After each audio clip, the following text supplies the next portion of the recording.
Hi guys, welcome to Cartoon.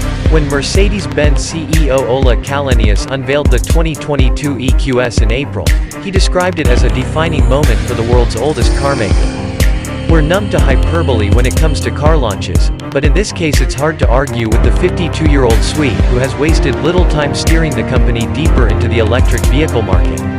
Unlike the EQC, EQV, EQA and EQB, all of which are based on existing internal combustion Mercedes-Benz models, the EQS is a standalone model in its own right. Benz's first dedicated electric car platform features a newly developed range of drivetrains, a battery promising a range of up to 485 miles under the European test procedure, and arguably the most advanced interior you'll find in any current production car. Positioned at the top of a growing list of EQ-badged models, it also acts as a technological showcase for the Mercedes-Benz brand, featuring a number of innovations we can also expect to see on upcoming models, including a lidar-based Level 3 autonomous driving function. Aesthetically, the EQS is a radical departure from traditional combustion engine Mercedes-Benz models, with a cab-forward profile similar to that previewed by the EQS Vision concept back in 2019.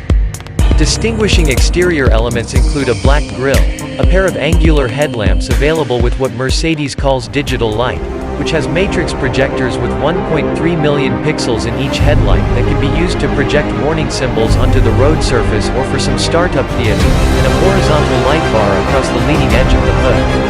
For the first time on a Mercedes-Benz production model, the clamshell-style hood is fixed, designed to be opened only during servicing. The filler for the windshield washer is integrated into the driver's side front panel, flipping out when pressed. The steeply raked windshield flows into what Mercedes describes as a one-bow roofline, its arc tracing all the way to the rear deck lid. The doors are frameless and feature the same flush handles seen on the latest S-Class. Mercedes-Benz claims the EQS betters the Tesla Model S for aerodynamic efficiency, with a record-breaking production car drag coefficient of 0.20 in base rear-wheel drive torque, in combination with an optional AMG styling package and specially developed low-drag wheels. Compared to the new S-Class, the EQS is slightly shorter and narrower.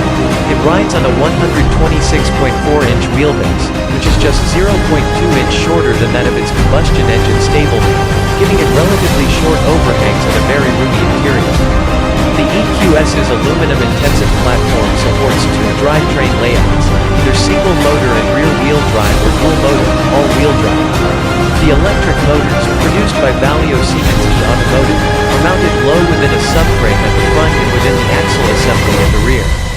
A 396-volt lithium-ion battery, assembled by Mercedes-Benz sister company Accumumotor, uses a steel and aluminum casing and is integrated into the floor, giving the EQS a much lower center of gravity than the S-Class. The power electronics, meanwhile, are packaged up front under the fixed hood. Mercedes put a lot of effort into the interior of the EQS, which combines its own unique elements with features from other models in the Benz lineup.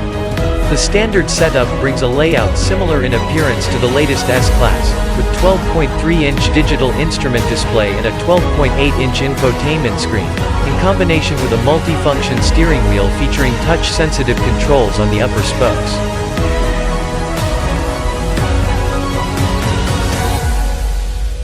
North American buyers will also be able to opt for the so-called Hyperscreen, a one-piece curved screen that stretches across the width of the dashboard. It houses three digital displays, one for the instruments, one for the infotainment functions, and another ahead of the front passenger seat. It is impressive, no doubt, but the 56.7-inch wide screen is prone to reflections in sunny conditions, despite the inclusion of a sensor that automatically alters its brightness. It does work with impressive speed though, thanks to an 8-core processor and 24 GB of RAM. Either display setup is controlled by the latest generation of MBUX, an operating system that supports conversational speech input via a Hey Mercedes prompt. There's also a head-up display with augmented reality navigation commands. A high-set center console divides the front seats, which are broad and magnificently comfortable, if a little short on lateral support. They can also be ordered with up to 19 motors and a total of 10 massage programs.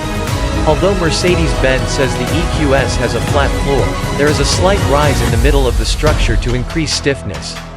This is most noticeable from the rear, which can be configured with either a 3-passenger bench seat or 2 individual seats. Rear seat accommodations are excellent, especially in terms of leg and shoulder room.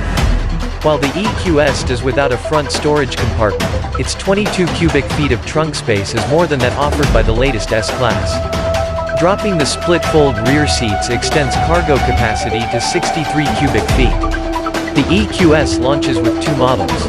The entry-level EQS is the rear-wheel drive EQS 450 Plus, which uses a rear-mounted permanent magnet electric motor that makes 329 horsepower and 419 pound-feet of torque. We expect the 450 Plus to accelerate to 60 miles per hour in about 6 seconds. It has a range of 485 miles under the WLTP test procedure used in Germany. That should equate to roughly 360 miles of range in the United States using the EPA methodology. Its 107.8-kWh battery will be used by all EQS models at launch. A smaller 90.0-kWh battery is also planned for the EQS 450 Plus. The flagship model is the all-wheel drive EQS 584 Modic, which is the one we drove. It uses 2 permanent magnet motors with a combined output of 516 horsepower and 631 pound-feet of torque. The 580 should scoot to 60 miles per hour in about 4 seconds and have roughly 315 miles of range in the US.